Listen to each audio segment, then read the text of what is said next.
Assalamu alaikum masu kallon mu, barkanmu da kasancewa tare da ku a cikin shirin rayuwar mata na nan gidan talabijin ɗin Politics and Business TV da ke nan garin Abuja. To masu kallon mu, shirin rayuwar mata shiri ne da ke kawo muku maudu'i kala-kala akan matsaloli akan dukkan abin da ya shafi rayuwar ƴa mace a wannan al'umma tamu. Sunana Maryama Idris, kuma ina da babban baƙuwa kuma ina da maudu'in da za mu faɗa ko in ce za mu yi tattaunawa a kai yau. Amma kafin in bayyana maudu'i da babban baƙuwar tamu, bari mu je hutun ɗan takaitaccen lokaci, in mun dawo za mu ɗora a kai. Kada ka ce mu.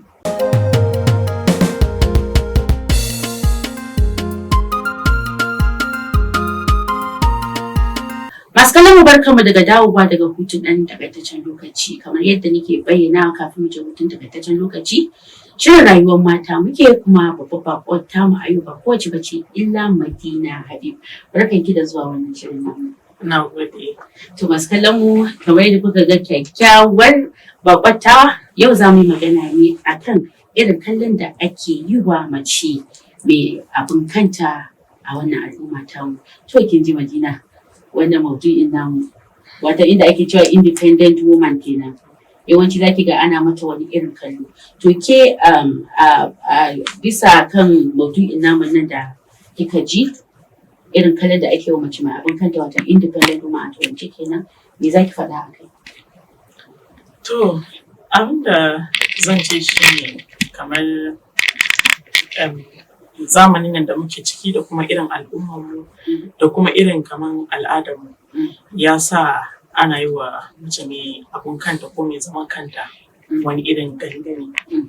Gani-gani kuma ya taso ne a dalilin ana ga kamar ita mace ba za ta iya daidaita tsakanin al'ada da wayewa ba. Kin fahimce ni? So ita mace ana ga an taso da tarbiyyar ganin mace a al'adance cewa ita mace aikinta kawai na zaman gida ne. Ta zauna a gida, ta kula da gida, ta haihu, ta kula da yara, dai ta yi zaman aure, ta yi zaman bauta har zuwa ƙarshen rayuwanta. Haka ake gani amfanin mace al'adance. Amma kasancewan yanzu a ido yana buɗewa, ana wayewa, ana karantuwa, ana samun karuwan ilimi, ya sa daga ci gaba ya faru, kin gane, a al'amarin rayuwar mata.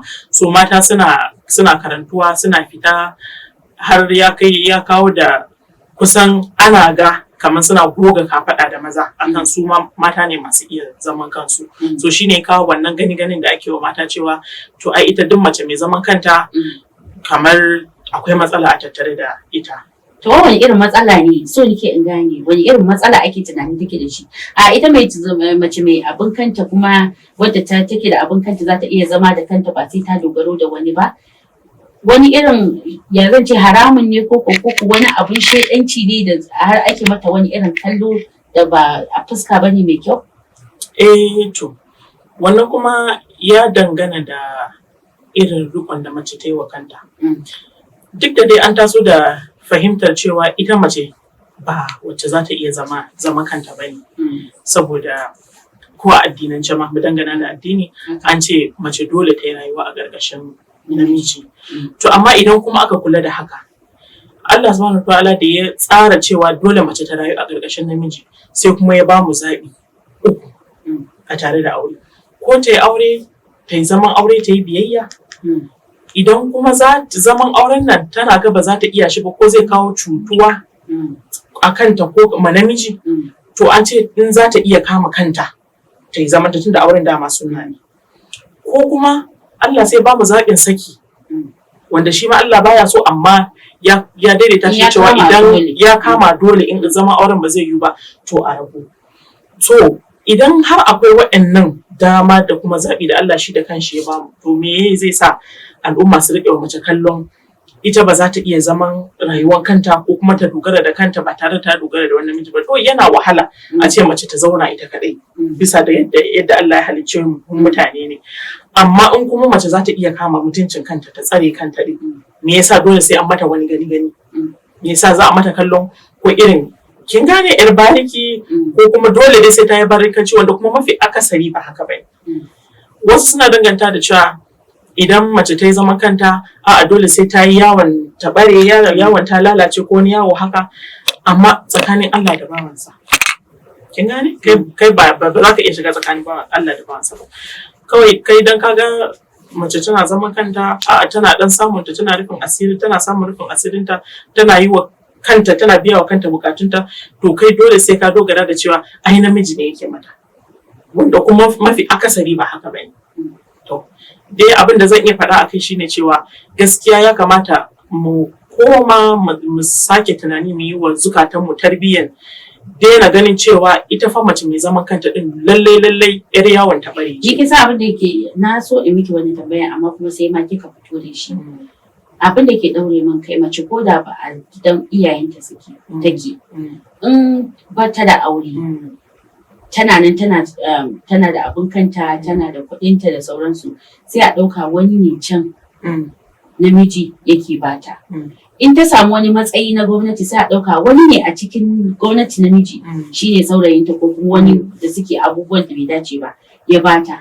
In wani business ta buɗe za a ɗauka wani ne ya bata jari. In matan aure ce ma sai a mata kallon ai tafi ƙarfin mijinta. Wai ce duk mace mai aure da ma mara auren duk inda a ce dai ta samu wani irin ta taka wani mataki na rayuwa na ci gaba sai an mata wani irin kallo ne a tashi, to ba iya cewa a'a ta yi aiki ne koko ilimin ta ya kai ta koko a'a dabaran ta ne ko kuma addu'an da take wa Allah koko Allah ne ma ya dauka ka cokan ya ga dama ya bata. Me yasa ba a irin wannan tunanin? Sai dole sai an danganta cewa dole ne namiji ne ya mika mata.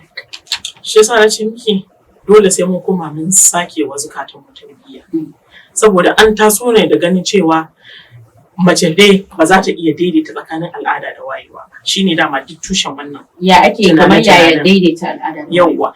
Kamar da na faɗa daga farko, kin san ita mace an ba da kawai matsayin zama a gida ne da kula da gida. Dole sai ta yi aure, ta hayayyafa, ta zauna ta kula da gida, ta yi rayuwa a ƙarƙashin namiji, ba ruwanta wai da ta fito nema ko kuma ta nemi kanta na kanta ko ta kula da kanta haka. So shi kuma wayewa ana ga mace ta kai matakin da za ta fito ita ma duk inda namiji zai je na mata nema, za ta fita ta yi aikin office, za ta fita ta yi aikin kasuwanci ko wani abu haka.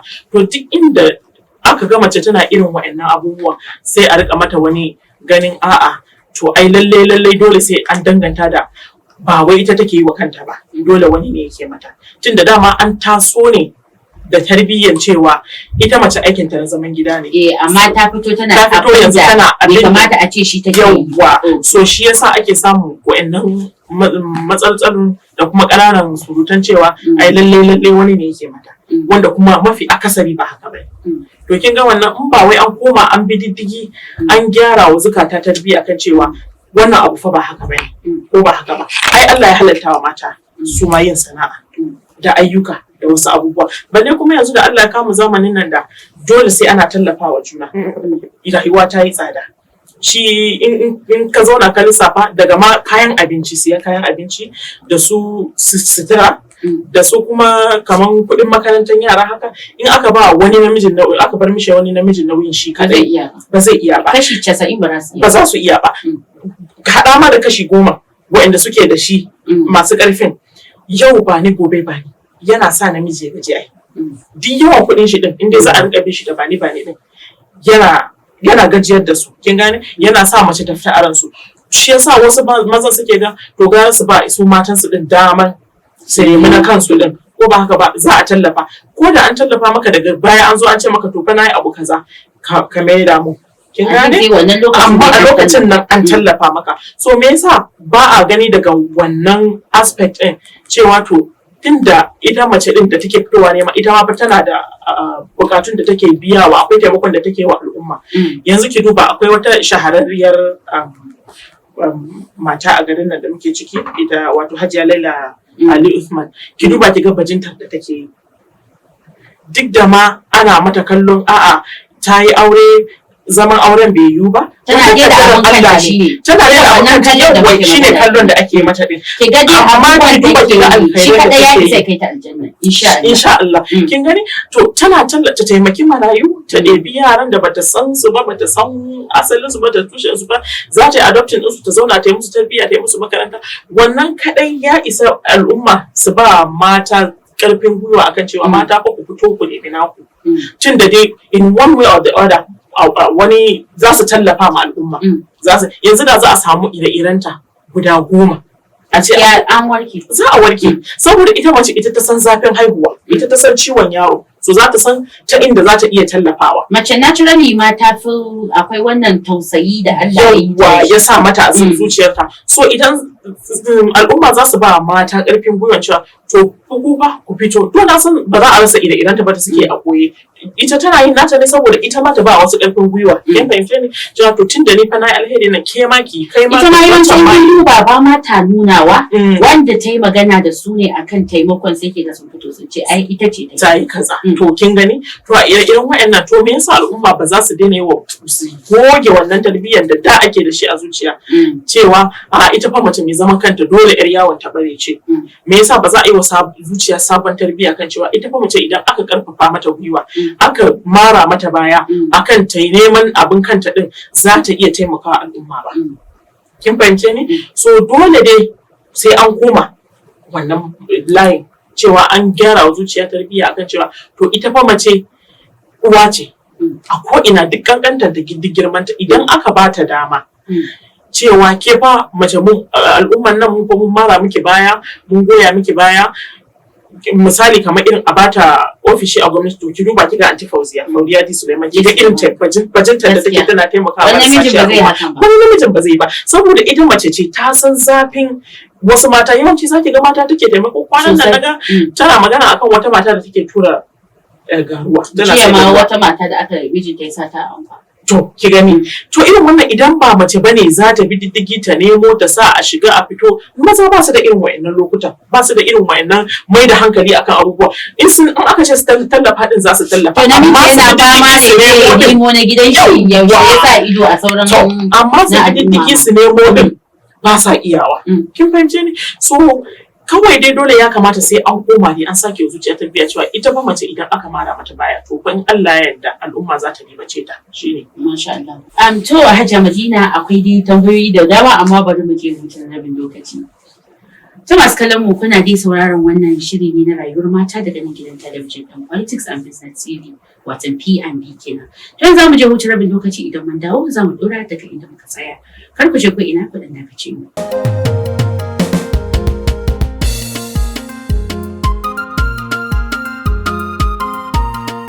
Masu kallon mu barkamu daga dawa daga hutun rabin lokaci idan yanzu kuke zuwa ga akwatin talabijin ɗinku. Kuna kallon wannan shirin ne na rayuwar mata inda muke zantawa da Madina Habib wata bakon tamu a yau kuma muke magana akan irin kallon da ake wa mace mai abin kanta mai zaman kanta mai aikin kanta a wannan al'umma tamu.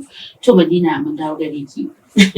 To akwai yawanci kuma abin da maza suka kawo ƙorafi akan mace mai abin kanta. In kika ce me yasa ake wa mace abu mai abin kanta irin wannan kallon, in matan aure ce za ta ce, ko kuma in kika ce me yasa maza ba su son mace mai abin kanta, in mata aure ce sai ji namiji ya ce ai in ta samu abin kanta sai ta zo ta fara nuna irin ita daidai take da namiji, irin shi mijinta bai da wani iko a kanta kuma saboda tana ganin ai kuɗin da take da shi ma ya isa ta robin shoulder tsarin ta zama kamar daidai take da shi yasa namiji kuma kin san abinda maza suka tsana shine wai ki nuna ke daidai kike da shi musamman in shi mijin ki. An mace ce da wadda ba ta da aure sai ki ji ana nuna cewa tana da girman kai ko tana nuna ta isa ko kuma ma wannan kalma da kowa ke amfani da shi yanzu a ce ita feminist ce tana nuna cewa namiji daidai yake da na mace, tana watan kalubalantar maganar Allah da ke nake cewa mace na karkashin da namiji me zaki ce game da wannan? Abin da zan ce game da wannan shine mu ma wasu matan muna da laifi gaskiya. Muna ɗauki laifi a nan tattara an bawa maza duka ba. Saboda wasu daga cikin matan suna wasa da dama in an ba su dama. Kin gane? Wata mace in ka saka mata dama ka bar ta da cewa wai irin ka saka mata dama, kin gane? Ta nemi na kanta ta yi din, za ki ga ta zo tana misbehaving, tana nuna ita ta isa ba za ta saurari namiji ba. Amma wannan kuma ya dangana da duk kuma maganar nan ya taso ne akan tarbiyyar da ake wa zuciya. Ya dangana da yadda kuka gina rayuwar auren ku tun kafin a fara. Yanzu mafi akasari matsalolin da ake samu ya taso ne daga idan foundation ɗin aure in za a yi aure kai ka san ba ka son mace da za ta yi aiki, mace da za ta yi neman kanta, amma sai ka je ka samu yarinyar da iyayenta sun sha wahala sun sa ta a boko ta yi wani course, kamar yanzu mutum ya je ya aure wacce take karanta medicine, ka san tana makaranta da kana kuma da wai kana auren sai ta ce sai ka ce wai ba za ta yi aiki ba, kuma ka ce fasa makaranta. To kin gani, so irin wa'annan abubuwan shi yake kawo irin wa'annan hatsarin da ake samu a zaman rayuwar aure. So kai da ka san baka son ka aure mace mai zaman kanta, mace mai samun na kanta wacce za ta iya yi da kanta, sai ka tafi ka je ka nemi wacce ba ta da wa'annan ra'ayi. Wanda akwai wasu masu ra'ayi da yawa mata da ba su son masu yi aiki. Yawwa, oga wife. So sai ka je ka nemi bai son zama. Ita ta zauna a cikin da ita ba ta ma da ra'ayin fita aiki ba ruwanta. Falillahi alhamdu, sai ka tafi ka nemi irin wannan ka aure da kin ga za ku zauna lafiya. Amma ba za ka zo ka samu macen da ita duk burinta a rayuwa ta samu abin kanta, kariya woman, ta nemi abin kanta domin ta tallafa ko ƴan uwanta ko ƙawayenta ko al'umma. Ka gane, ka zo ka aure ta, ka zo ka zauna da ita ka ce wai duk ba za ta yi ba. To a irin waɗannan ne sai ta ga ta bijire, ta zo ta ce to ita fa zaman auren ba zai yi ba. Shi zai fi kuka da yake namiji da kuma al'umma kukarsa za su fara ji cewa ta fi ƙarfin mijin. Ba a san cewa tun asali shi ne ya yi kuskure ba. Don ka auro macen da take da dogon buri, kai ka zo ka katse mata buri, dole za ta bijire maka. Kin fahimce ni? To amma idan kowa zai bi daidai nashi, kai fa ka zo nema, to ni fa ina aure ki ba za ki aiki ba, to je ka Allah ya kiyaye, Allah hada kowa da rabansa. Ni aiki nake so in kuma in na samu aikin nan zan yi taimakon al'umma da shi, a'a zan biya wa kaina bukatu da shi, a'a zan yi dai abin da na ga dama da samun da nake yi. Kin fahimce? To kowa sai ya nemi daidai nashi.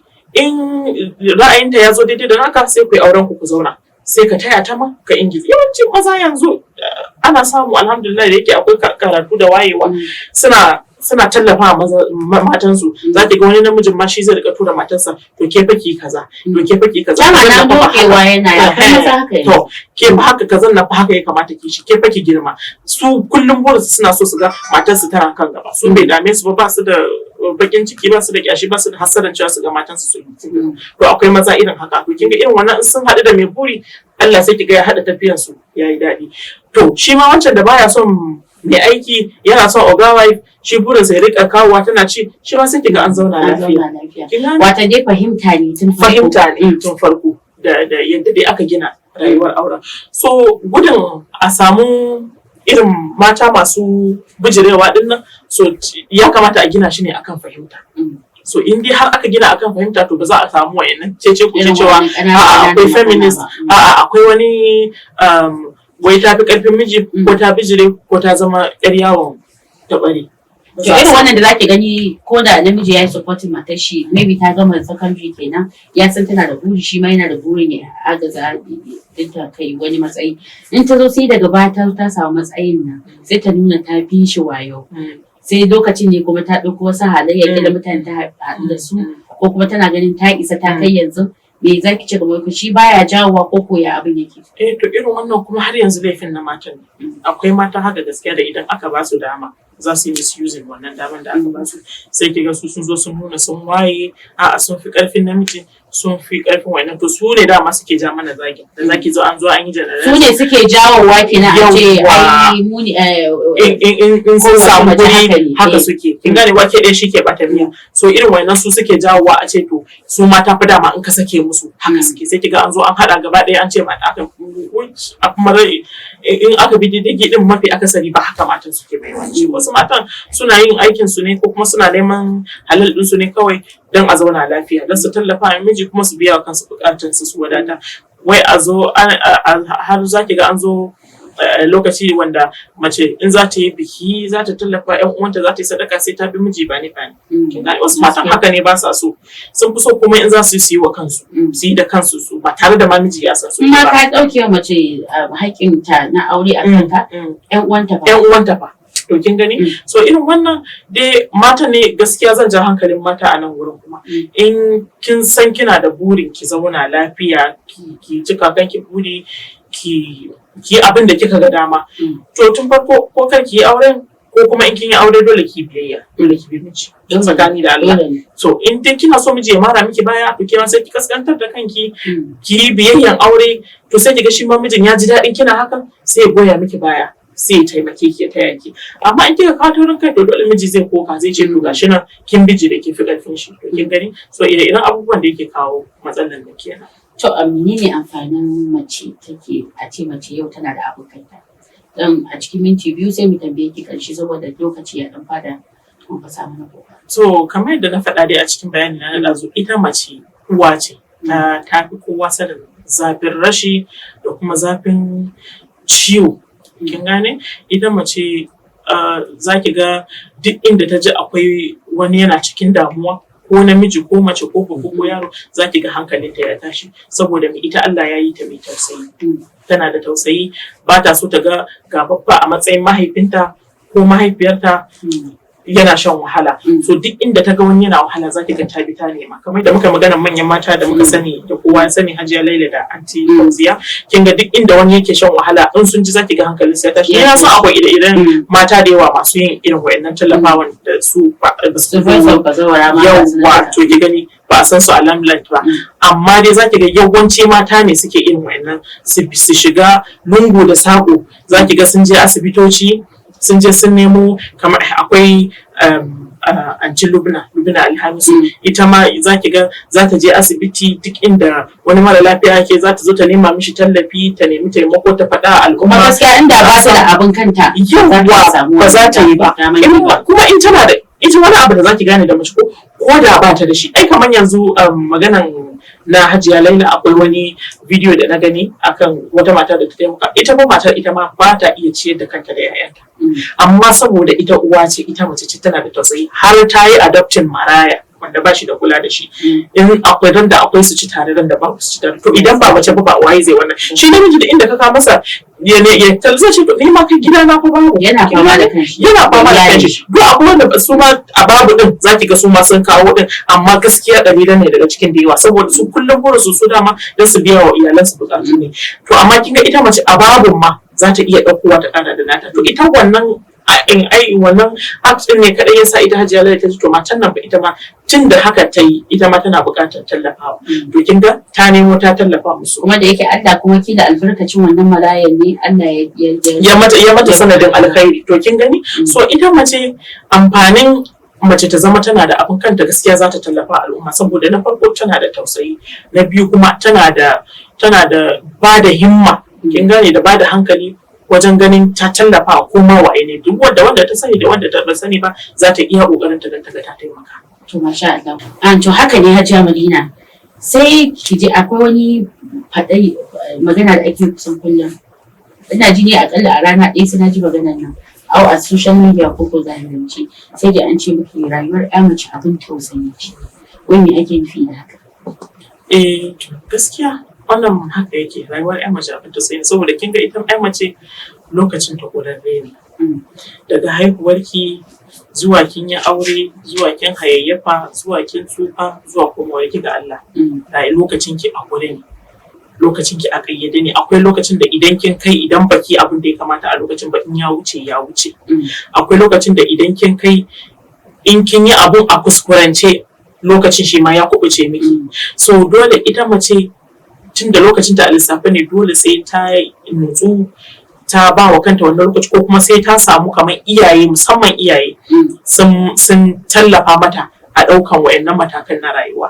Kin gane daga haihuwarta tarbiyyarta tun daga farko ma da karatunta da lokacin da za ta yi aure irin wanda za ta aura in ta haihu 'ya'yan da irin tarbiyyar da za ta yi wa 'ya'yanta in ta kai lokacin da haihuwa ya katse mata ki gani fa cikin ikon Allah mace kadai aka kayyade wa lokacin haihuwa za ki ga mace za a ce ta kai menopause ba ta iya sake haihuwa ba to shi yasa mace ma namiji dan shekara 90 ma zai haihu to ita mace kuma an riga kayyade mata lokacin haihuwa so ita komanta dole sai ta bi shi a mataki dake saboda kar wannan lokacin ya mutu to kin ga dole a ce mata abin tausayi to shi yasa ake cewa ya mace abin tausayi masha Allah daga ƙarshe dai shawarwari game da wannan maudu'in da muka fito da shi na aibata mace da ake mai zaman kanta mai abin kanta ma zance saboda an ce mai zaman kanta za a iya cewa zaman ba aure take da shi ba amma an ce mai abin kanta zamis tana da abin kuɗi da za ta iya kula da kanta da kanta.